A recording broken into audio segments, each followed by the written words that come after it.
As a judge, you want to be prepared when you come in to judge a debate round. The tools that you'll need are a stopwatch. You can use your phone. 2 different colored pens. If you have one, you can still do it. That's just fine. 2 different colors helps you to keep track of the speeches a little bit better. And you'll need some paper to flow on. Now, when we say flow, that means take notes. As a judge, you can't really make an informed decision unless you're keeping track of what's said, and you can weigh the round based on the arguments. Flowing is a personal thing. You can do it basically any way that works for you. It's a matter of personal preference. You can use notebook paper. You can use legal paper, either the 8.5 by 11 or the 8 by 14. Here's a piece of 8 by 14 paper. You can flow on 1 sheet. You can flow on 2 sheets. You can print out the sample flow that I have. I'll put a link right underneath this video that allows you to keep track of the speeches as well. What I do is use just plain scratch paper that I have, plain white paper, and here's what my flows end up looking like. I use 2 separate sheets of paper. I flow the affirmative on 1 sheet and the negative on another sheet. I usually do the affirmative in blue and the negative in red. It's just my matter of personal preference, but you can do whatever works for you. Also, you're going to want to learn how to do a little shorthand. And it's totally a matter of personal preference how you do that. I've put some examples on the website of some sample abbreviations that you can use. Usually what I do is whatever their value is, I circle just the first letter of whatever it is. So if it's morality, I write an M and circle it. Freedom, F with a circle. Equality, E with a circle. If they read a piece of evidence, I make sure to put a star next to it. So if they say Marshall Cohen in Ethics in the Nuclear Age says, then I just put a star and I write the last name of the author, so in this case it's Cohen, so that I can keep track of when they've substantiated a claim. Because when they make an argument and they read a piece of evidence to support it, it holds more weight than if someone's just making an assertion. So I always want to see when arguments have evidence to them, because that weighs into my decision making on what arguments are going to stand and what does not stand. Now, if you look at the sample flow that I've put on the website, what I've done is just left a little space for you to fill in the blanks. So the affirmative starts out with a 6-minute constructive speech, and they might say, my value today is freedom. So I would just put an F with a circle next to the value space. If they read a piece of evidence, like by Thomas R. Dye, that says that freedom is at the heart of morality, then I might put a star right here and just write DYE for the author to show that I read a piece of evidence, or that the person read a piece of evidence to substantiate it. For the criterion, maybe they're using an ends means theory or the social contract. So I'll just write social contract here, but I just put SOCCONT, and that's my little abbreviation. They might quote John Locke, so I'll put a star and I'll write Locke here so that I can show that they've substantiated that. For their first contention, I'll write whatever their argument is. In this resolution, they use the right to be forgotten as a catchphrase a lot, or that's a piece of the resolution. So to abbreviate that, I just put R2BF whenever they say right to be forgotten, because that helps me keep track of what they've said, and that helps me abbreviate it so I'm not writing down every word.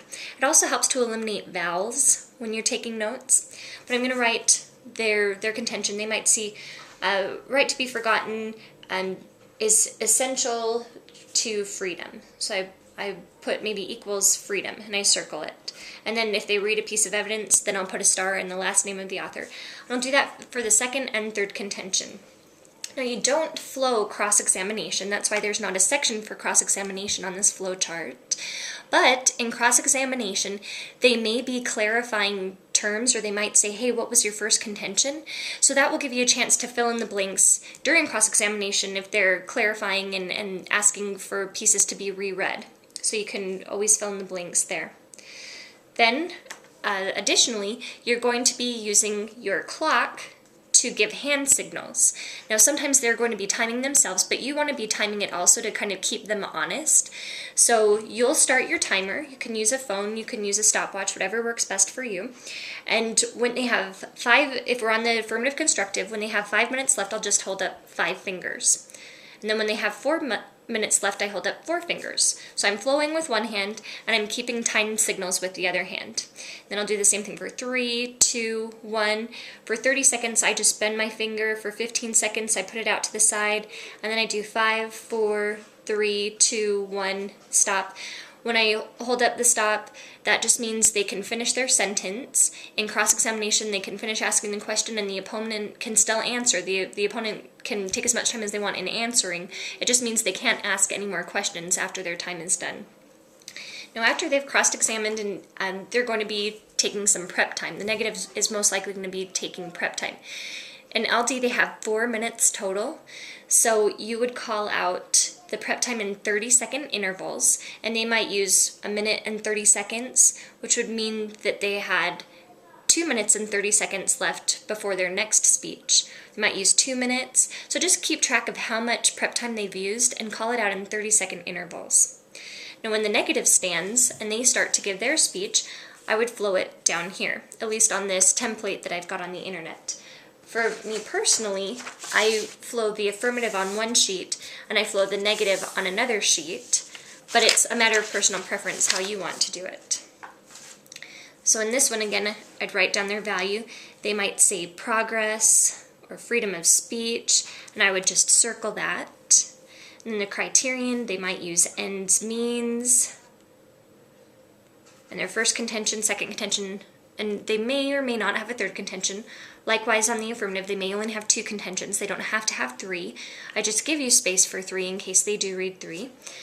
After the negative is done reading their prepared speech, then they're going to come up and they're going to respond to the affirmative speech. So you're going to come up and you're going to start to write the negative answers next to whatever was read in the affirmative. So the negative might say, my opponent's value is freedom. Well, I don't agree with that being the most important value because, and then you'd write down the argument of why it's not the most important value. Or they might say, we should use the ends means theory instead of the social contract because, and then you fill in the blank. So you write down your responses to what they have to say.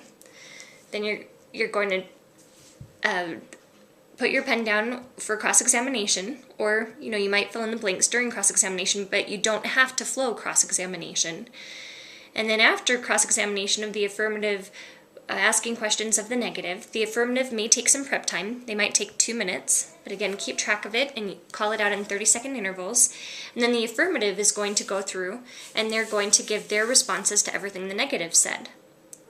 And then the negative will come up and give their responses, and they're going to use prep time again. They might use their remaining prep time. So you'll write down the negative's responses, and then the affirmative might take some prep time, and they're going to come up and they're going to give their responses. And I'm going to show you that speech by speech in the next set of videos to the point where your flow looks like this. So if we were to expand this, we'd have affirmative on the top, negative on the bottom, keeping track of everything that's said so that we can make an informed decision about what happened during the debate.